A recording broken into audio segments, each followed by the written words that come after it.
Hi, everyone. It's Kathleen Rose, Superintendent, President at Gavilan College, and this is my first podcast.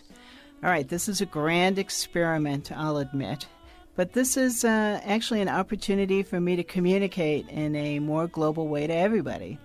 And so thanks to the help of Geronimo and Grant and others here in the little studio behind the library, I am experimenting for the first time with putting together a podcast. So I've been a fan of podcasts for a long time. In my commute every day, back and forth from my home in Salinas, I listen to podcasts all the time. And so I love podcasts. And so I was approached by Grant and asked whether or not I'd like to put together a podcast. So this is separate from the First Friday newsletters that I do, that I recorded for the first time last month.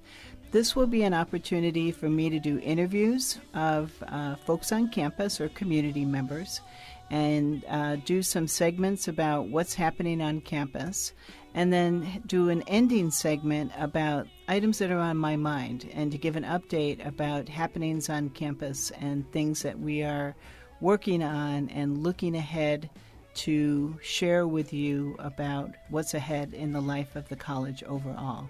So here's the first one. I hope you enjoy it, and we will certainly look for feedback from you to think about ways to improve the podcast in the future. So enjoy and let me know what you think.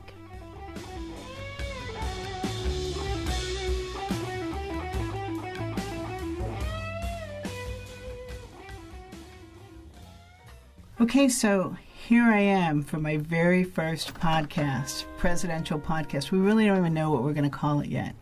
But when Grant and Geronimo and others came to me and asked me if I would be interested in doing a podcast, I thought of a handful of people on campus that I wanted to interview, and one of the first names that came to mind was Mike Dovenberg. Mike Dovenberg is the head football coach here at Gavilan College, and the reason why Mike came to mind for me is because since Mike has been here as the head football coach at Gavilan, Mike has done some pretty revolutionary things for our program. It's not that our program is a huge program. It's not that our program is an outrageously winning program. It's not that our program is an outrageously losing program. It's because Mike is a change agent. And in my interactions with Mike, every time I walk away inspired, and I walk away thinking, and I walk away knowing that our football program is definitely in the hands of someone who is making a difference for student athletes. So I chose Mike for my first podcast because I probably know the least amount about football from anybody, on campus. And my son played football in high school, and I probably was one of those cheering moms that had no idea what she was cheering for, but I was a cheering mom. And so I wanted Mike to be my first interview on the podcast. So thanks, Mike, for being here today. Thank you for having me. Really excited about this. I think it's great for the school and great for the program. So I have a couple of questions I want to ask you, and they're actually, is my podcast is going to be about just discussion and dialogue. We're just going to talk about some things. So I want you to talk to me about the program. What do you see as the really distinct characteristics of the Gavilan College football program? Yeah, great question. I think for us, both for our kids that are currently here in our recruiting, which is everything that we do is about recruiting high-quality students and high-quality athletes, it's our human component. I think the people in our program, our assistant coaches, our current players, our trainers, our athletics department in general, are phenomenal impact people in the way that our kids are treated and developed. We talk about developing them in 4 major areas. Physically, changing the body and making bigger, faster, stronger athletes. Technically, teaching skills at our positions. Academically, teaching kids to be better students. And then socially, learning how to be a better human being, a better young man every day that you walk through the building. We want to improve those guys in all 4 areas. So for us, we're never going to win a facilities battle. We tell those guys that we recruit right off the bat, if you want shiny things, you're in the wrong spot. But if you want to be treated right, developed, and we want to be that over the winning program too, this is the place for it. And so I think we've had success. It's taken, now we're on year 3 coming up here. Our success has happened because of that human component. And when guys see you're not making it up, you're very genuine in your approach, and you're going to outwork people as a staff. That goes a long way, and that brings in better players, which then makes a better product, and so on and so forth. So yeah, in a nutshell, we're a human component program. So you didn't start out at that level, no. right? And your coaching and in your background. So what got you to that level in your own career development that got you to that level philosophically with our team here at Gavilan? Right. Well, my career started coaching-wise actually with the ending of my playing career. When I was a senior in high school, I tore ligaments in my shoulder, quite a few.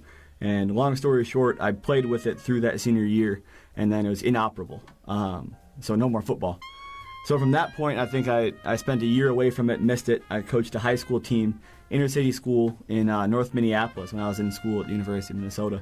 I was a white kid from a white town in small town Iowa, and I was the only Caucasian member of that program. Everyone else is African American or Hmong, Northern Chinese. So for me, it was a huge eye-opening experience. It was inner city school. Kids didn't have a lot of role models. The role models they had weren't necessarily good ones. So it got me thinking about why do we do what we do as coaches? Why am I here? One, I love the game. It brought me to it. But I think my greater purpose at that point was kind of shaped into, all right, these guys need to be mentored and guided. The only thing they enjoy doing right now is playing football. They don't enjoy school. Going home isn't a pleasant thing. So I get them for 4 hours a day or 3 hours a day, or 2 hours at the high school level. How can I use those 2 hours to make these young men better young men? And how can I take them and give them the tools to change their environment, to change the idea that, hey, maybe I can go to college. Maybe I can be a successful citizen of the world, and get out of this pattern of either poor behavior is the right word, pattern of lack of success. So it sounds like somebody did that for you. Yeah, I had some great coaches when I was growing up. I was fortunate, my parents were phenomenal parents, grew up in a complete household. But outside of my dad, the greatest influences on me were my coaches, specifically football coaches. And yeah, that stuck with me. Maybe not at the time, but looking back at it now, you realize, like, hey, I learned what it means to work hard from Coach Riley. Or, hey, I learned what it means to be true to your beliefs from Coach Post. And I think those things circle back, and it's really cool now. I've had people tell me the same thing that have now moved on to the next levels in the program. Like, hey, I learned this from you. Or, hey, you helped me learn this about myself. That's way better than anything else that you could get from a job. So, I often hear about you that you're here first thing in the morning, You're here last at night. You show up for your players every single day. You're tireless. You're relentless. Your motivation just has no boundaries. And so, really, what keeps you going with this program every single day? A couple of things. The human component's one. You can't work hard for people if you don't love them. We talk about our football family means forget about me, I love you. That is one thing I think that you wake up, you can be tired. You can be sore, exhausted, have a lot of reasons to not do something, whether it's a player or me or a coach or whoever. The bottom line is you need to do it because it's not about you. It's about them. And then on a selfish side, I am incredibly competitive. And I'm not here to come in second. I'm not here to tie games. I'm here to win. Mm-hmm. And I will go to extraordinary lengths to make sure we do that as a program. Not only on the field, but winning in the classroom, winning in getting every single sophomore academically, socially, and physically ready to go play college football at the scholarship level. There's not a lot of teams that will talk about love, though. I mean, no. That's pretty amazing. When I saw that on your Twitter feed and that handle you had about the Ram family and about talking about love, that's pretty unusual. Yeah, I think it's amazing to me. Again, I grew up with a father and a dad that was just incredible. There are a lot of guys, some on our team, a lot of guys I've coached were the first male figure that said they love them. I love you. It was either me or one of our assistant coaches. And I think that's pretty incredible. It's sad. But you can fill a huge role for a young man to let him know, like, hey, you can make all the plays, you can blow your coverage, whatever. We're going to love you at the end of the day. And that's something that if you do the right things, meaning you try really hard, you have a great attitude, and you display toughness, we're going to love you no matter what your performance level is. Mm-hmm. Yeah, there's a lot of leadership theorists out there that would agree with you, that you first really have to love your people, love your employees, love your organizational structure before you can really make the inroads that you want to make in terms of the culture. There's no doubt in my mind that you have shifted the culture of our football program here. Do you feel that way as well? I mean, I think, my predecessor, Coach Guilford, started it. He did a really good job as far as setting an expectation of success and setting the expectation that, hey, we're going to come in and act right and do the right things. It takes a long time to change a program. He certainly laid the foundation for that, and I learned a lot working with him that first year, and it's just more evolution, I think. Put my own language to it. I'm a big believer in language really matters, and what you say needs to be consistent from your assistant coaches and your staff. And I'm fortunate enough. I'm part-time, but I'm 27. Don't have kids, don't have a mortgage, so I can afford to make that commitment to be here all the time, and emphasize and continue to build the things that we started there. A couple more questions for you. Yeah. So if you were to describe your own leadership qualities, what would be the top 5 for you? Good question. My own leadership qualities. I think I'm extraordinarily honest. I think it's really important, and it's important that you're honest in the right way. I can tell you are not performing well. You are failing this team by missing a lift, missing practice, not knowing where you're supposed to be at a certain time. Honesty is crucial, and I don't believe in sugarcoating things. I'm not a great politician as far as that goes, but I think that's really important. People appreciate that. Number 2 is just relentless. I think it's easy to demand a kid give incredible effort when he knows you unlock the gate every morning and you lock it every night. I think that gives a huge amount of legitimacy to what you ask your kids to do. Mm-hmm. I'd say I'm extraordinarily detail-oriented. You can ask our coaches. They hear about it if something's not set up at the 25-yard line instead of the 20-yard line. That's a characteristic I think I've developed over time. You talk to my mom, I wasn't very good at that as a kid, cleaning my room and so forth, but definitely detail-oriented. And then I just think there's a discipline factor that comes in where we've created this culture now where our kids are disciplined not because they have to, because they want to. And that comes from great communication. If you show the kids why, and you ask our team, and I would hope every single person will echo it, why do we practice the way we practice? Well, because we want to win. What discipline means doing what you're supposed to do if you don't feel like doing it, and not doing what you're not supposed to do, even if you have the urge to. So for us, I think that constant, consistent communication has been the last thing that, for me, has made me a better leader in keeping things on message. There's a lot of research about the average millennial attention span is 8 minutes. So our meetings, every 8 minutes, we do something different. Yeah. And we may emphasize the same point 3 different ways in a 24-minute span, but it's going to be different every 8 minutes because otherwise we don't learn it and you lose the kids. Even that seems long. 8 minutes even seems like a long time to me. No, we have to push them to get that 8, frankly. I appreciate that you've talked to me for probably close to 8 minutes at this point. Yeah. I've kept your attention pretty well, haven't I? I can talk football all day. You try to talk about anything else, I start to drift away. But that's about right. So my last question to you is, why Gavilan? You've been with us now for a few years, so why Gavilan? I think there's good people here. I think everywhere you go is what you make. I came out here for a job that paid $3,500. I moved out my entire life in a 2005 Honda Accord that I still drive, that still doesn't have air conditioning, because I wanted to coach that bad. And I think there's a lot of people that I took over. There are a lot of people that said, you can't win here, you can't do it here. That motivates me. That is something that I think brings an extraordinary amount of pleasure, doing something someone said you can't. And I think we've done a good job here of recruiting good people. Our assistant coaches are phenomenal human beings. They are the most underpaid staff in America for the amount of effort and time and love they put into these players. But they're in it for the right reasons. They're not in it to get rich. None of us are. So the coaches and the players, I can't tell you enough about how many players we've had come through here that they just bought into what we do. I've got one who is here from Kentucky. We don't have many out-of-state kids. Came out on his own, got robbed on the bus on the way out here. So he arrived in Gilroy with no money, no he had a bag of clothes on his back. He's going to graduate here in another 3 semesters. And Antoine will be the first to tell you he's not an incredible football player. He's a kid that has to work extraordinarily hard to get himself on the field, but he does.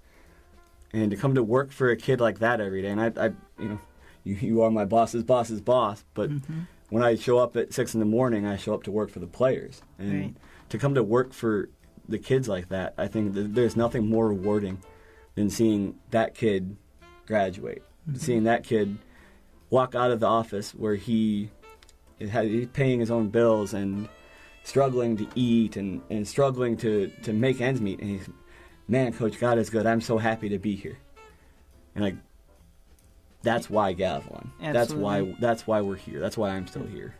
So you have a few who are going to be walking across the stage this Friday at commencement, right? And so we'll have 21 at the end of the day here who are going on to play football. So some that aren't graduating are still matriculating. They either transferred early or transferring before graduation because they're going to get their bachelor's degree.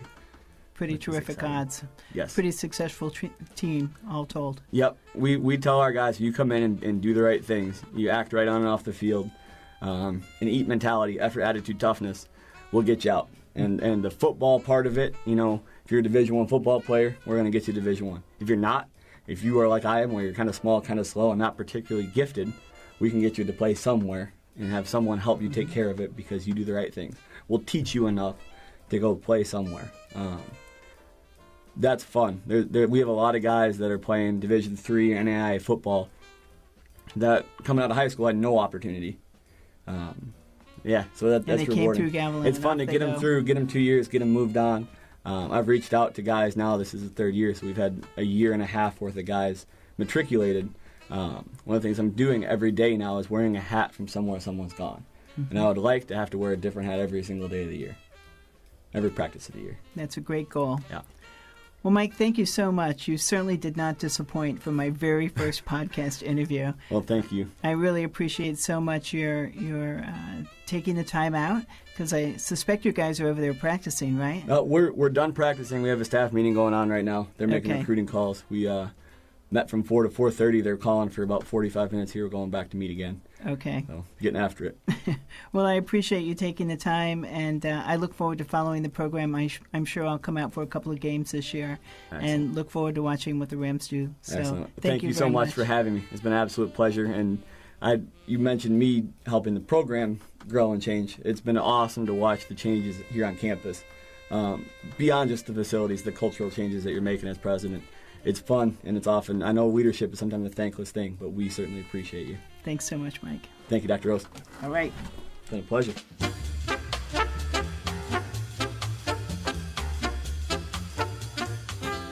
So this segment of the podcast is called What's on My Mind. So I want to use a segment of the podcast to talk a little bit about things that are happening in the president's office, upcoming projects, or things that I'm carrying around inside that headspace that I have that are on my mind, that are causing distractions or causing extra thought.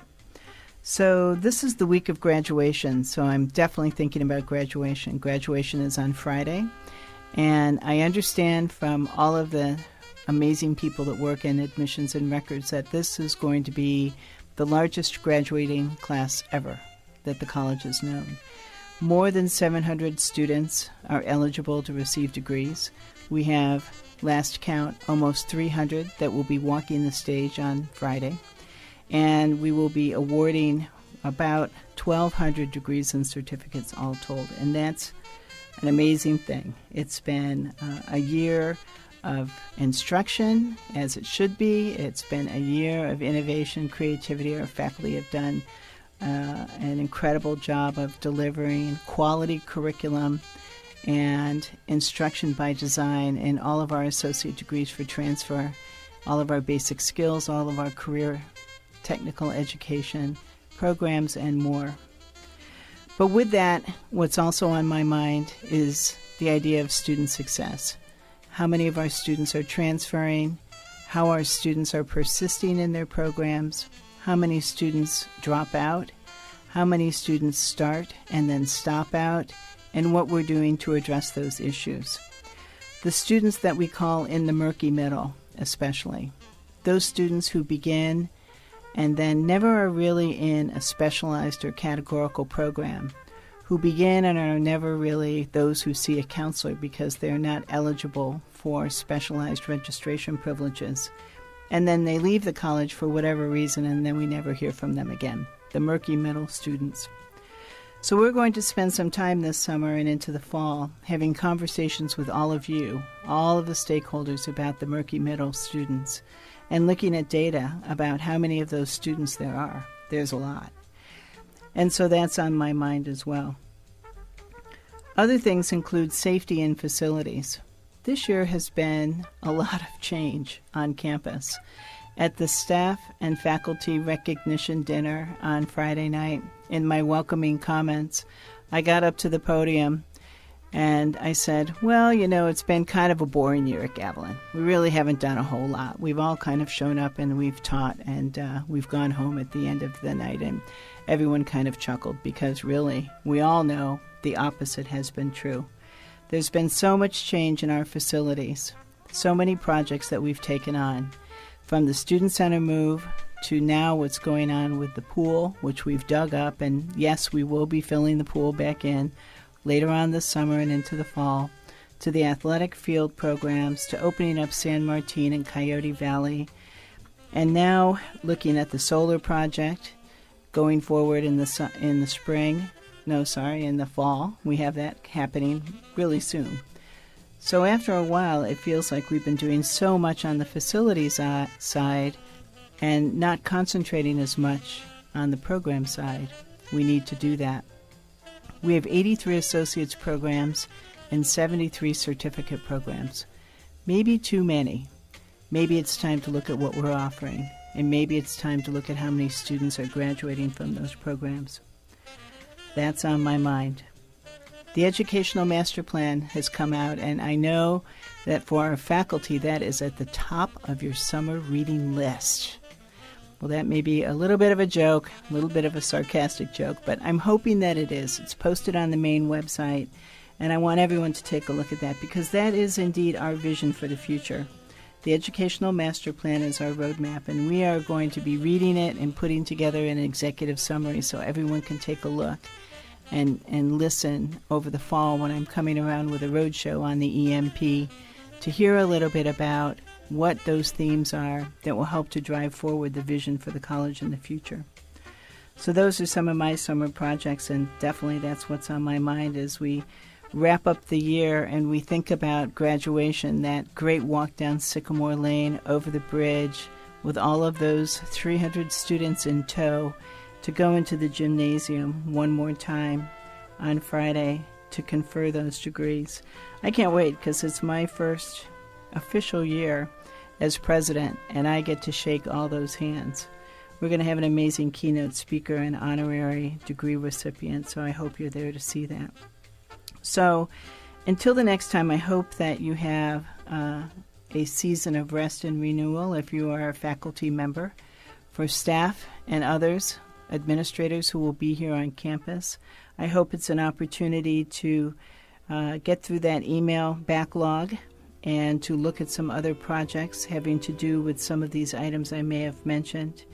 And for me, I look forward to maybe doing some more podcasts over the summer with Grant and Geronimo and the great crew here to talk about some of these other issues. And if you think you're not going to be tapped for an interview, don't look away when I call you or email you, because I think many of you have something to say of value that would be great to be shared with the college community. So for this time and for this podcast, that's what's on my mind.